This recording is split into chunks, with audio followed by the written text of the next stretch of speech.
러시아가 우크라이나를 침공한 이후에 그 세계의 곡물가와 유가가 무섭게 급등하면서 전 세계 소비자 물가들이 가파르게 올랐고 원자재 가격이 상승하면서 또 수출길이 막히게 되고, 그래서 지금 그 전 세계 그 경제가 몰락의 길을 가고 있습니다. 이제 소비는 점점 위축되게 될 것이고, 기업은 또 투자를 중단하게 될 것이고, 그래서 가뜩이나 취업이 어려운 젊은이들에게 취업할 수 없는 상황이 되었고, 또 이자율이 상승하면서 얼마 전에 노드광에 영끌에서 집을 사셨던 분들, 그리고 주식과 또 여러 비트코인에 투자했던 분들이 큰 손실을 겪으면서 지금 마음이 지금 이만저만 어렵지가 않습니다. 그런데 이게 끝이 아니라 시작이라고 하니 더욱더 우리는 암담한 시간을 경기 침체의 하락의 초기에서 많은 분들이 두려움과 염려 속에 살아가고 있습니다. 이러한 시기에 기업을 하시는 여러분, 얼마나 힘이 되십니까? 그리고 이제 코로나가 끝나서 이제 장사를 해볼 준비를 하고 있는데 이렇게 소비가 다시 위축되니 자영업을 하시는 사장님들 얼마나 어려움이 크십니까? 장을 보러 시장에 가시는 우리 어머니들 얼마나 답답하십니까?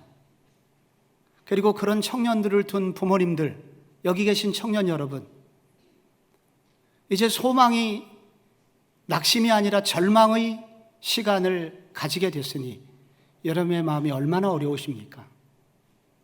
이러한 경기 침체의 시대에 저희들이 살아가게 되었습니다. 예수 믿는 사람은 조금 다를 수 있을까? 어떻게 다를 수 있을까요? 오늘 우리가 읽은 성경에 애굽의 10가지 재앙 중에 5번째 재앙인 이 가축이 죽어나가는, 전염병으로 많은 가축들이 죽는 재앙의 이야기를 여러분이 오늘 읽으셨습니다. 이것은 달리 말하면 애굽 땅의 경제적 재앙, 경기 침체가 무섭게 애굽 땅에 시작되었던 시기에 하나님이 무엇을 말씀하시고자 하시는지에 대하여 기록한 내용을 지금 여러분이 읽으신 것입니다. 애굽에 왜 이렇게 끝도 없는 재앙이 내리는 것일까요? 하나님은 사랑의 하나님 아니신가요? 그런데 한두 번도 아니고 10번이나 재앙을 내리셨죠.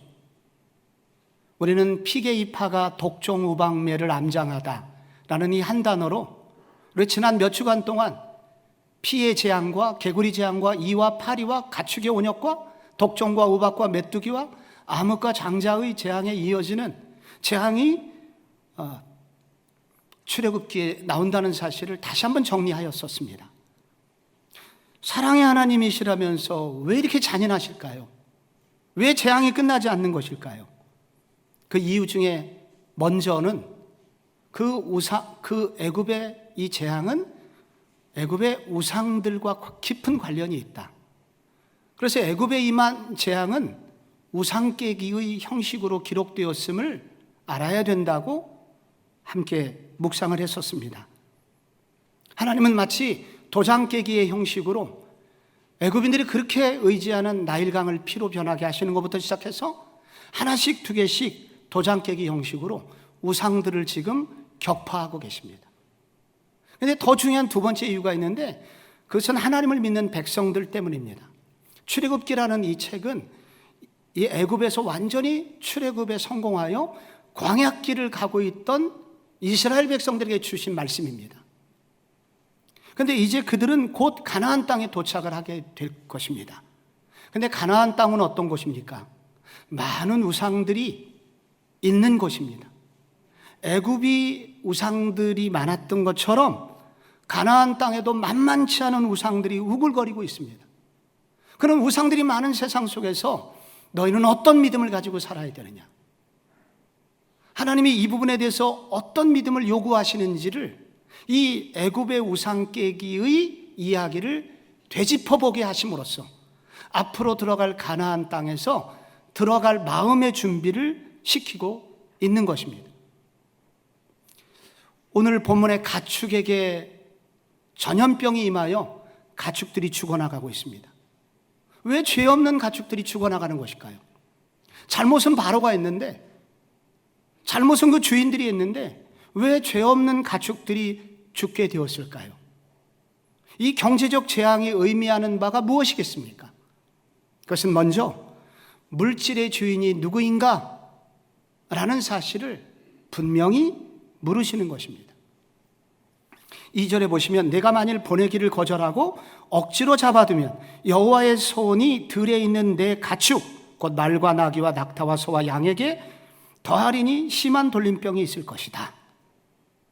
여기 가축이라는 히브리어 미크네라는 단어인데 이 단어는 매매를 통하여 얻은 소유물이라는 뜻입니다. 그러니까 가축은 애굽 땅에서 현금과 같았습니다. 그래서 가축은 현금이었고 동시에 가장 그 집의 큰 재산 목록이었습니다. 그래서 고대인들은 부의 정도를 알기 위해서 묻는 질문이 있습니다. 집에 소가 몇 마리가 있습니까? 그리고 나귀가 몇 마리가 있습니까? 그 다음에 양이 몇 마리가 있습니까? 이것을 통해서 부의 정도를 평가했습니다. 그런데 그 모든 가축들이 심한 돌림병으로 지금 죽어나가고 있는 것입니다. 경제적 재앙이 바로 이 애굽에 임하게 된 것입니다. 애굽인들은 특히 소를 우상으로 섬겼습니다. 아피스라는 황소의 신을 그들은 숭배하였습니다. 소들 중에서도 특별히 무늬가 있는 소, 이 소는 특별한 어떤 영적인 기운이 있다고 믿었고 그래서 그런 소를 숭배하였습니다. 그런 소가 죽게 되면은 장례식을 치러주었고 그리고 그와 유사한 작은 형상을 만들어서 세워놓고 그들은 예배를 드렸습니다. 모세가 출애굽을 하던 당시에 당시 애굽 왕이 아멘호텝 2세라는 사람입니다. 이 사람은 가축의 젖을 빨고 있는 애굽의 벽화가 지금까지 내려오는데 바로 거기에 주인공입니다. 그만큼 가축을 어머니처럼 여겼습니다. 이 왕이 가축을 숭배하였습니다. 그는 현금을 좋아했다는 말입니다. 현금을 많이 의지했던 사람이었다는 것입니다. 바로가 네 번째 재앙까지는 끄떡하지 않았습니다. 그러다가 이제 드디어 경제적 재앙, 현금이 사라지게 되면서 그는 여기서 태도를 다르게 하고 있습니다. 애굽에 갑자기 가축 전염병이 돕니다. 오늘로 말하면 구제역이 돌고 조류족감이 도는 것입니다. 구제역이 이 땅에 올 때만 해도 요즘처럼 살균이 잘 되는 시대에도 우리는 수십만 마리 혹은 수백만 마리의 소와 돼지가 여러분 땅속에 살처분되는 것을 보고 있는 시대를 살고 있습니다. 그런 살균 제도가 없었던 이 고대 애굽 사회의 전염병은 무서운 속도로 짐승들이 죽어나갔고 그 말은 애굽의 경제가 갑자기 붕괴의 수준에 다다르게 되었음을 말하고 있는 것입니다. 애굽인들은 처음으로 생각을 했습니다. 그렇다면 그동안 우리가 경제적 풍요를 누렸던 것이 아피스의 도움 때문이 아니었단 말인가? 우리가 그동안 아피스의 우상에 그렇게 예배를 드리고 절을 했는데 왜 우리에게 이런 아픔이 오는 것인가? 그동안 우리에게 경제적 풍요를 가져다 준 진짜 그런 원인은 무엇인가? 하나님께서는 이 경제적 재앙을 애굽 땅에 내리심으로써 그들의 마음의 진정한 주인이 누구인지를 묻고 계신 중인 것입니다. 여러분, 구원받은 광야 이스라엘 백성들이 이제 가나안 땅에 들어가게 되는데 가나안 땅은 농업을 하고 있는 사회입니다. 그런데 이스라엘은 목축업을 하잖아요. 그래서 그들이 가나안 땅에 들어갔을 때 농업을 원주민으로부터 배워야 했습니다. 농사는 어떻게 짓는 것입니까? 언제 땅을 개간하고 언제 파종을 하고 언제 물대기를 해야 됩니까? 그걸 배우게 되었고 그러던 와중에 정말 중요한 농사 기술이 하나 있는데 그것은 이 가나안 땅에 비를 주는 신에게 예배를 드리는 것입니다. 그는 바로 바알입니다. 그래서 그들을 바알 신전으로 안내했고 거기서 행음이 있었고 그리고 비를 준다는 바알에게 제사를 드리게 된 것입니다. 물질의 풍요를 위해서 하나님을 버리고 그들이 바알 신을 섬기기 시작하면서 그들의 인생에 방황이 시작됐고 사사기 시대부터 외적의 침입이 시작됐고 결국 그러다가 그들의 후손들은 결국 바벨론의 포로가 되어 그 땅에서 추방당하게 됩니다. 하나님은 이스라엘 백성들이 추방당하기 전에 여러 선지자들을 통해서 바로 이 사실을 계속 상기시킵니다. 그 중에 한 사람이 엘리야입니다. 엘리야가 갈멜산에서 이스라엘 백성들 앞에서 뭐라고 선언을 했나요? 열왕기상 18장 21절에 이렇게 나옵니다. 모든 백성에게 가까이 가서 이르되 너희가 어느 때까지 둘 사이에서 머뭇머뭇하려느냐? 이 둘은 누구입니까? 바알과 하나님입니다. 너희들이 이 둘 사이에서 누가 주인인지 아직도 자신이 없느냐? 왜 머뭇거리느냐? 돌아와라. 하나님은 주인이 누구인지를 묻고 계신 것입니다. 여러분, 멸망 직전에 선지자 예레미야를 보내셨고 그때 이스라엘이 왜 멸망해야 되는지 원인을 선지자를 통해서 알게 됩니다. 예레미야 2장 13절에 내 백성이 두 가지 악을 행하였나니 곧 그들이 생수의 근원되는 나를 버린 것과 스스로 웅덩이를 판 것인데 그 웅덩이의 물은 물을 가두지 못한 웅덩이니라. 하나님은 여러 경제적 재앙을 통하여 이스라엘 백성들에게 너희들의 진짜 주인은 누구냐? 물질이냐? 하나님이냐? 라고 물으셨던 것입니다. 누가복음 12장에 보면은 어리석은 부자 비유가 나옵니다. 농사가 잘 됐고 그래서 막 창고를 연달아서 짓고 있는 그 어리석은 부자에게 죽음의 사자가 찾아와서 묻는 질문이 있었죠. 그 어리석은 부자 비유가 시작되기 전에 예수님이 누가복음 12장 15절에서 매우 중요한 진술을 하십니다. 그들에게 이르시되 삶과 모든 탐심을 물리치라. 사람의 생명이 그 소유의 넉넉한 데 있지 아니하니라. 여기 탐심이라고 하는 것은 물질에 대한 욕심을 말합니다. 하나님이 주시려고 하는 것 이상의 욕심을 부리는 것, 탐욕입니다. 그게 물질적 탐욕인데, 이 탐심인데 너희들이 탐심을 물리쳐야 된다. 예수님은 다른 것보다도 물질에 대한 탐심을 매우 경계하셨습니다. 그러면서 사람의 생명이 그 소유에 넉넉한 데 있지 아니하니라 라는 이 동사는 개인의 정체성이 그 사람이 가진 재물에 의해서 결정되지 않는다 라는 뜻입니다.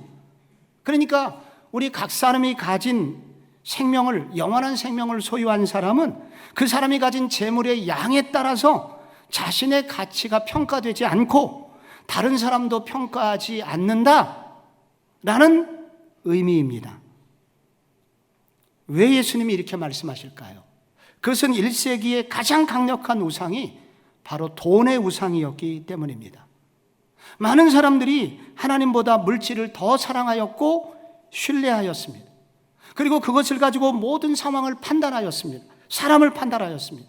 하나님을 믿는다는 사람들도 물질의 정도에 따라서, 물질을 가진 정도에 따라서 다른 사람을 판단하였고, 그리고 자기도 물질이 많으면 하나님을 잘 믿는 사람으로 생각하였고, 물질이 없는 사람을 보면 믿음이 없는 사람이라고 그렇게 평가해 버렸던 것입니다.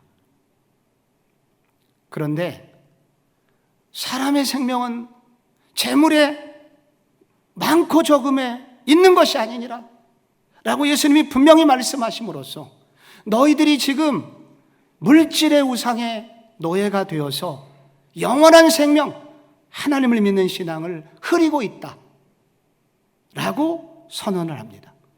그리고 그 나라가 결국 40년 후에 로마 제국에 의해서 완전히 멸망을 당하게 되죠. 그 어리석은 부자 비유의 마지막이 어떻게 끝납니까? 오늘 밤에 네 영혼을 거둬가면 네가 모았던 재물은 누구의 것이 되겠느냐? 진짜 네가 가진 재물의 주인이 누구냐? 재물을 주신 하나님이냐? 그 재물이냐? 이것을 주님은 이 경제적 위기를 통해서 묻고 계신 것입니다. 가정경제회복 이야기라는 꽤 유명한 책이 있습니다. 40년 전에 20대 말에 한 형제가 미국으로 유학을 갑니다. 이제 젊은 아내는 중국집에서 접시를 닦고 자기는 공부를 했는데 어느 날 아들이 손가락이 베었고 살점이 떨어져 나가고 피가 많이 났는데 집에 밴드를 찾아보니까 밴드가 없었습니다. 데일밴드를 살 만한 돈이 없었습니다. 그런 가장으로서 이것은 역할이 아니다 생각했고 공부를 잠시 접고 알바를 시작했습니다. 근데 1년쯤 그렇게 했는데 학생 비자가 만료된 줄을 몰랐던 거죠. 추방 명령을 받았습니다. 그러면 한국으로 돌아오든지 해야 되는데 한국은 금이 환영을 기다리는 부모님을 생각하니 도저히 돌아올 용기가 없었고 미국에 살자니 방법이 없었고 그래서 캐나다 국경으로 넘어갔다가 돌아오는 길을 선택하는데 그때 캐나다 출입국 사무소에서 그는 며칠간 독방에 감금이 되게 됩니다. 그는 거기서 처음으로 자신의 인생을 돌아봅니다. 아, 내가 그동안 나는 꽤 괜찮은 사람이라고 생각했고 내가 이렇게 열심히 살면 모든 게 잘 될 거야 그렇게 생각만 했는데 진짜 내 인생의 주인은 내가 아니구나. 내 인생도 내 힘으로 노력한다고 되는 것이 아니구나. 내가 그동안 하나님을 교회를 다니긴 했지만 교회만 다녔지 하나님이 내 인생의 주인이 아니셨구나. 그런 밤이 새도록 회개의 기도를 드리게 됩니다. 그리고 다음 날 출입국 사무소에서 미국으로 돌아가도록 통보를 받았고 미국에 돌아온 그는 식당 웨이터로 일을 하게 되었는데 이전과는 전혀 다른 방식으로 태도로 일을 하게 됐다고 합니다. 고마움과 미안함으로 모든 것이 물거품이 될 상황에서 다시 기회를 주신 하나님께 감사하는 마음과 나같이 영어도 못하는 사람에게 부족한 사람에게 서비스를 받는 손님들에게 죄송한 마음으로 그렇게 열심히 웨이터 생활을 했는데 어느 날 미국인 고객이 단골 손님이 뜻밖의 제안을 하게 돼요. 우리 회사 격리부에서 일을 해주지 않겠냐고. 그래서 그는 그때부터 돈 걱정하지 않고 공부를 하게 되었고 이후에 공인회계사 시험에 합격하였고 시카고 한인연합교회 장로님이 되셨고 그리고 최근까지 그는 전 세계를 돌아다니면서 이런 경제 특강, 믿는 사람들이 어떻게 재물 관리를 해야 되는지 이에 대해서 영향력이 미치는 이 컨설팅 자문위원으로 활약을 하셨던 김동윤 장로님의 이야기입니다. 그분이 성도들을 위해서 바로 방금 제가 소개한 책을 쓰시게 된 것입니다. 위기를 푸는 해법은 단 한 가지밖에 없다. 그것은 속 사람에게 해법이 있는데 그것은 주인을 분명히 하는 것이다. 내가 누구를 섬기느냐? 내가 지금 누구를 의지하느냐? 주님은 그것을 물으신다. 이사야 22장 22절에 내가 또 다윗의 집의 열쇠를 그의 어깨에 두리니 그가 열면 닫을 자가 없겠고 닫으면 열 자가 없으리라. 바로 우리의 물질의 주인은 하나님이심을 분명히 하라 라고 주님은 도전하시는 것이다 라고 그분은 말씀하고 있습니다. 경기 침체의 시대에 주님이 그리스도인에게 물으시는 또 한 가지 주시는 도전이 있습니다. 둘째로 돈을 버는 목적을 분명히 하라는 것입니다. 4절에 보시면 여호와께서 이스라엘의 가축과 애굽의 가축을 구별하리니 이스라엘의 자손에게 속한 것은 하나도 죽지 아니하리라 하셨다 하라 하시고 그리고 그대로 됩니다. 결국 여기서 구별한다라고 하는 이 단어는 어떤 목적을 가지고 외부의 강력한 능력에 의해서 분리시키는 것을 말합니다. 그러니까 하나님께서 강력한 능력으로 이 고센 땅에 있는 가축들을 분리해 주셨습니다. 그 결과 하나도 죽지 않게 됩니다. 믿겨지기 어려운 얘기죠. 하나님은 가끔 인간의 시각으로는 전혀 이해할 수 없는 일들을 믿는 사람들에게 행하여 주신다는 것입니다. 여러분, 고센 땅에 있는 가축과 애굽에 있는 가축의 차이는 무엇이었을까요? 도대체 무슨 차이가 있습니까? 먹는 풀이 달랐겠습니까? 물이 달랐겠습니까? 오직 한 가지 다른 것은 주인이 다른 것이었습니다. 주인의 생각이 달랐던 것이죠. 고센 땅에 살고 있는 이스라엘 백성들은 가축을 어떻게 생각했냐면 예배를 드리기 위한 제물로 생각했습니다. 이것은 숭배의 대상이 아니라 앞으로 하나님께 드려질 제물이야. 또 하나는 식용으로 생각했습니다. 이것은 숭배의 대상이 아니라 하나님이 우리에게 먹으라고 주신 것이고, 그리고 농사 지을 때 필요한 도구로 쓰라고 우리에게 주셨어. 그래서 그들은 이것이 목적이 아니었습니다.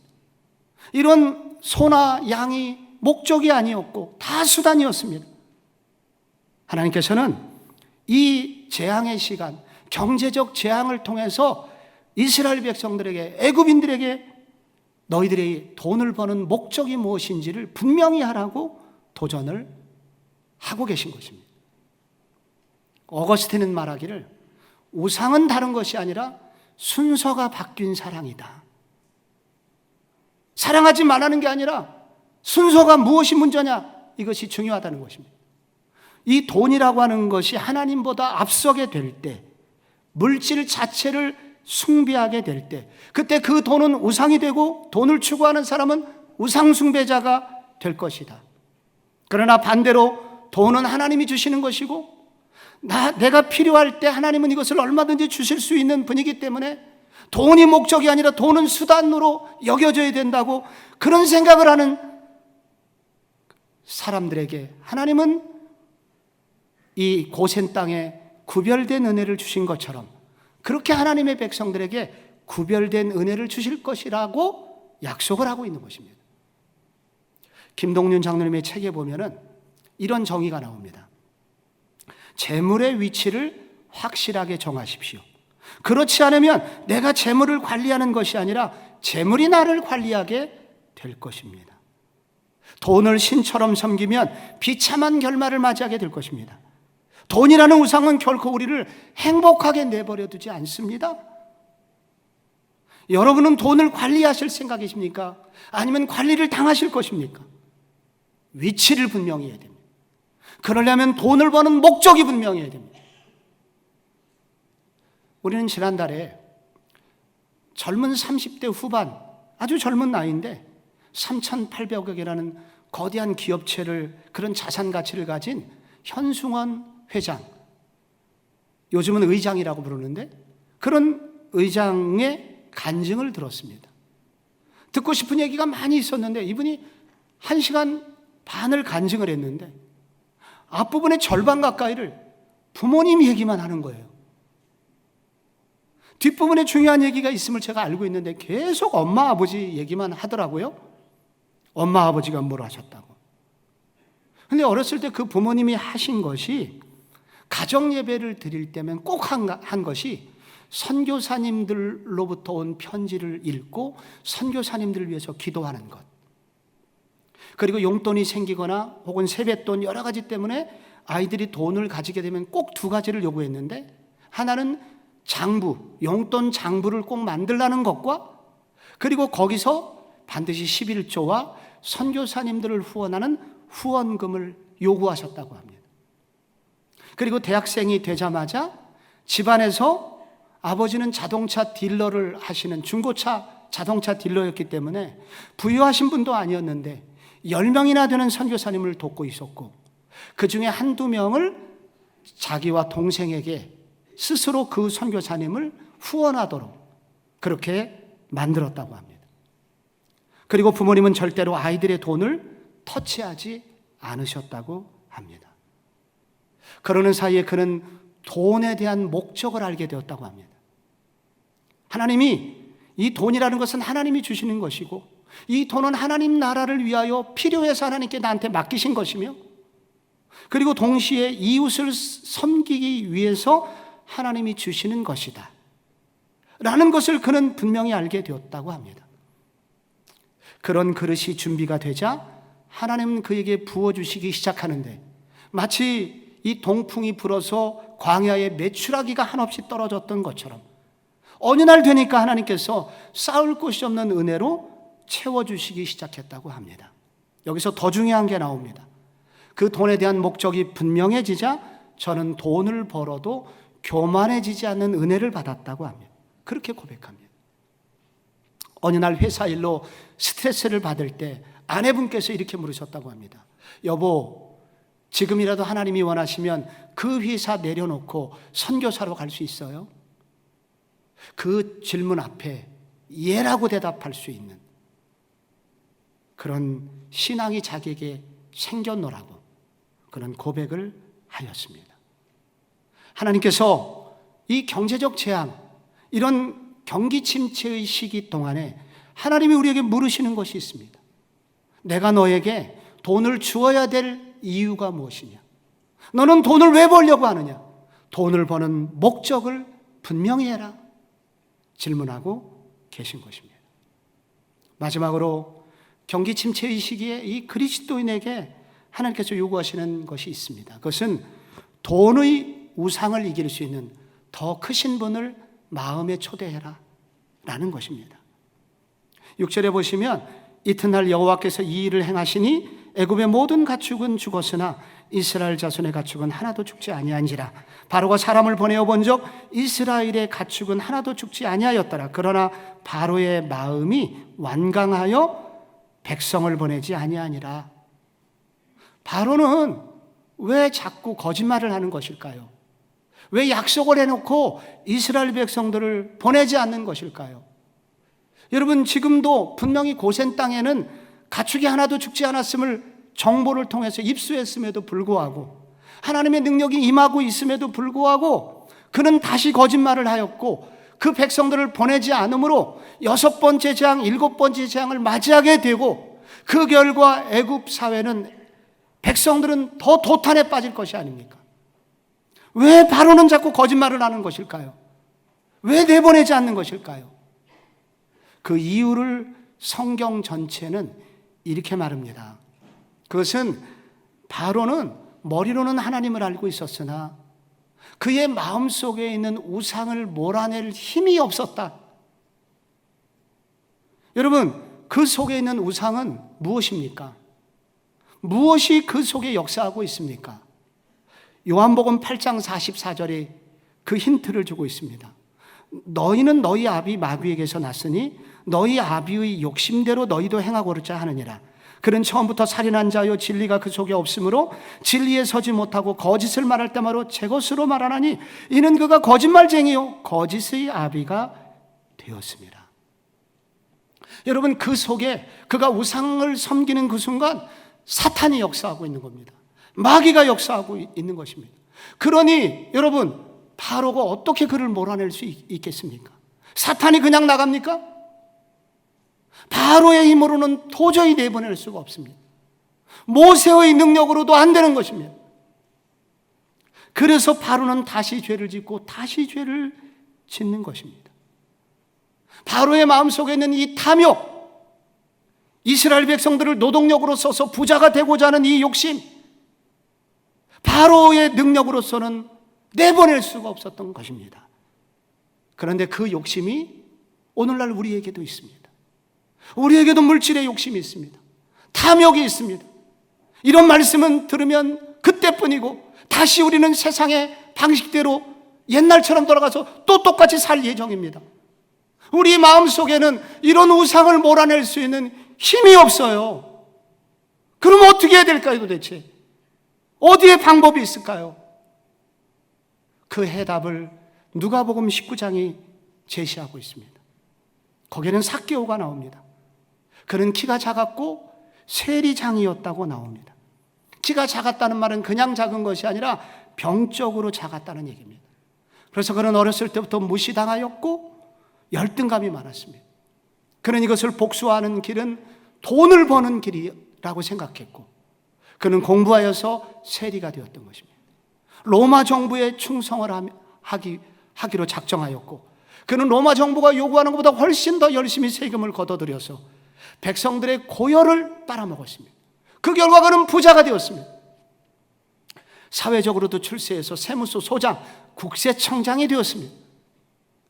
그런데 이상했습니다. 그는 조금도 행복하지 않았습니다. 돈을 벌면 행복할 줄 알았는데 조금도 행복이 찾아오지 않았고, 오히려 더 불안하고 더 열등감은 많아졌고 더 우울해졌고 외로웠습니다. 그런데 마침 그 마을에 예수님이 오신다는 소문이 들렸죠. 그래서 뽕나무 위로 올라갔습니다. 여러분, 국세청장이 뽕나무 위로 올라가는 것은 보통 일이 아닙니다. 그는 그만큼 절박했습니다. 그런데 바로 그때 예수님이 수많은 사람들을 제끼고 바로 뽕나무 아래로 오셔갖고 삭개오의 이름을 부르셨습니다. 그리고 내려와서 그의 집에 들어가서 식사를 하셨죠. 그때 삭개오의 입에서 놀라운 고백이 나옵니다. 누가복음 19장 8절이에요. 삭개오가 서서 주께 여짜오되 주여 보시옵소서, 내 소유의 절반을 가난한 자들에게 주겠사오며 만일 누구의 것을 속여 빼앗은 일이 있으면 네 갑절이나 갚겠나이다. 믿음이 좋은 히브리인들은 보통 11조를 내서 가난한 사람을 도왔습니다. 그런데 삭개오는 파격적으로 그거의 5배, 소유의 절반을 뚝 떼어서 가난한 자들을 위해서 쓰겠다고 말합니다. 토색한 거, 누구를 가슴 아프게 한 일이 있으면은 그 가슴 아프게 한 그 가슴 앓이 한 것에 대한 보상으로 저는 4배를 내놓겠습니다. 그는 탐욕으로부터 벗어납니다. 이거 누가 시켜서 한 일이 아니었습니다. 즐거워서 그런 일을 하는 것입니다. 모든 일을 기쁘게 물질을 내놓고 그는 많은 사람을 위하여 이제 돈을 쓰는 존재가 됩니다. 왜 이렇게 됐나요? 무엇이 삭개오를 이렇게 바꿨을까요? 2가지죠.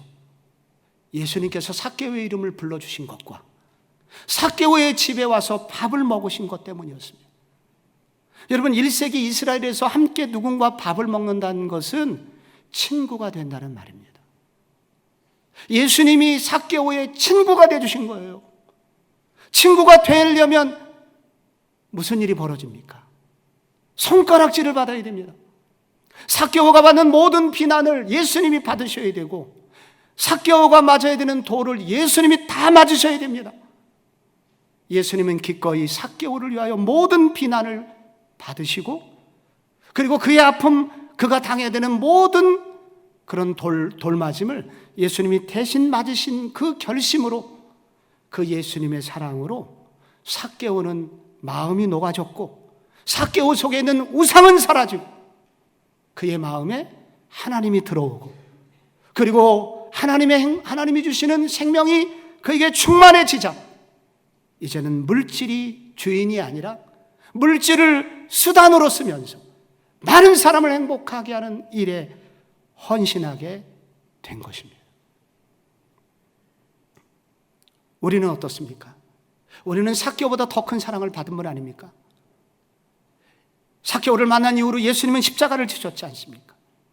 우리는 우리를 위하여 모든 비난을 당하시고 모든 물과 피를 쏟으신 예수님 때문에 구원받게 된 2번째, 3번째 삭개오들입니다.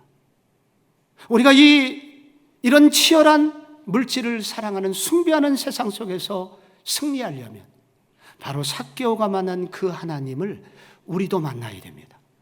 그 하나님이, 그 예수님이 나의 예수님이 되어야 합니다. 39살 민집사님, 남편이 갑자기 출근하다가 쓰러지셨습니다. 대출금도 갚아야 되고 애들 교육비도 내야 되고 아파트 관리비도 내야 되고, 그런데 갑자기 남편이 쓰러지고 들어놓은 보험은 하나도 없고, 그래서 그녀는 잠을 자지 못했습니다. 깊은 우울이 찾아왔습니다. 그가 할 수 있는 것은 아무것도 없었고, 그래서 그동안 겉으로 다녔던 교회를 다시 찾아와서 울기 시작했습니다. 그러다가 어느 날 3시간, 4시간 기도하는 날이 있었는데, 그때 막 한없이 울다 보니까 마음이 시원해지는 것을 느끼게 됩니다. 그리고 집에 돌아와서 처음으로 단잠을 자게 됩니다. 아침에 밝은 얼굴로 아이들을 만나게 되자 초등학교 다니는 2아이가 처음으로 오래간만에 밝은 얼굴로 학교에 다녀오게 됩니다. 마음의 근심 걱정이 사라집니다. 이상한 일이었습니다. 누가 돈다발을 가져다 준 것도 아니고 남편이 갑자기 좋아진 것도 아닌데 갑자기 자신감이 생겼습니다. 그리고 얼마 후에 학원 강의의 길이 열렸고, 그래서 가정경제를 이끌어갈 수 있게 되었고, 1년 후에 남편은 회복되어 모든 것이 정상화됐다고 합니다. 왜 그렇게 됐을까? 그 자매의 고백입니다. 나중에 생각해서 알게 된 것인데, 내가 그날 2시간, 3시간, 4시간 하나님 앞에 기도하면서 울게 되었을 그때 나도 모르는 사이에 내 속에 겨자씨만한 믿음이 생긴 것 같아요. 설마 하나님께서 나의 아버지신데 하나님께서 나를 이렇게 죽이시겠어? 하나님께서 내 인생을 이렇게 버리시겠어? 하나님은 나를 책임져 주실 거야. 겨자씨만한 믿음이 생기자 그는 믿음으로 기도를 하게 됐고, 그렇게 기도하자 자신의 얼굴이 달라진 것을, 그리고 자신의 삶을 정말 책임져 주시는 하나님이시라는 것을 알게 되었다고 고백을 합니다. 성도 여러분, 마태복음 6장을 기억하십시오. 그러므로 염려하여 이르기를 무엇을 먹을까, 무엇을 마실까, 무엇을 입을까 염려하지 마라. 이는 다 이방인들이 염려하는 거다. 아버지 없는, 애비 없는 자식들이 염려하는 것이고, 너희들은 하늘아버지께서는, 너희 하늘아버지께서는 이 모든 것이 너희에게 있어야 할 줄을 아시느니라. 그럼 우리가 할 일은 뭐냐? 너희는 먼저 그의 나라와 그의 일을 구하라. 그러면 이 모든 것을 더하시리라. 염려하고 낙심하는 대신에 기도를 선택해라. 하나님이 네 인생을 책임져 주실 것이다. 우상을 몰아내고 하나님이 여러분의 마음의 주인이 되시는 그런 시기가 되도록, 이 경기 침체의 시간에 믿음이 회복되는 시간이 되시기를 주 예수 그리스도의 이름으로 축복합니다.